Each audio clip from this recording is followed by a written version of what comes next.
talk about holding tanks and the monitor system for the holding tanks. And here, we spin around to show you mine. We're just back from Vogel, so mine are all reading, should be reading empty. I've been working on that one. That is the tank for the toy hauler bathroom, so it does have a little bit of water in there. These meters are notorious for, after you've been on the road or done a couple of camping trips, stuff will get stuck on the walls in the tanks, and then those don't read very well. There's a lot of tricks and tips that I see on the internet for how to fix cleaning out your holding tanks if you do get debris on the walls and it's messing with your sensors.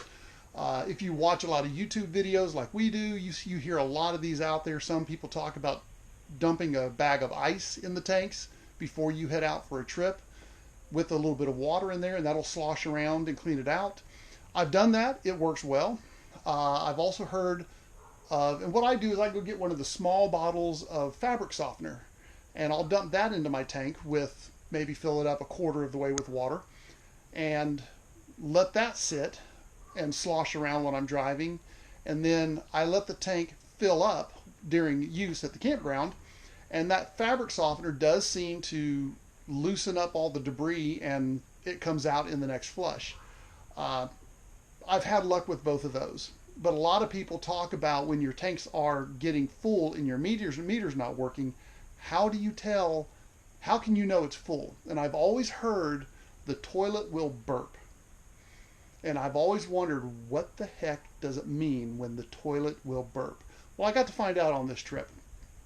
Not that my tanks were getting full, but we actually found in the rear toy hauler bathroom, we had a clog between the toilet and the tank.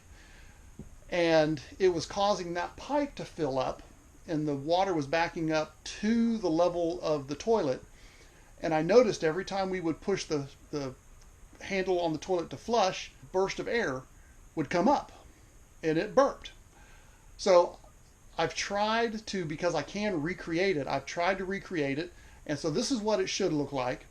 You'll see, now you got to watch close because it's not doing it as big as it was while we were camping, but you will notice when I push the pedal down on the toilet, you're going to see a little burst of air come up, but that is what is meant by the toilet burping. As I also mentioned, that I was able to see that toilet burp because the toilet in the back of the camper was plugged somewhere between. It would run, but it would run slowly. So we were able to get that fixed, and not a very pleasant job, but we did finally get that cleaned up back there.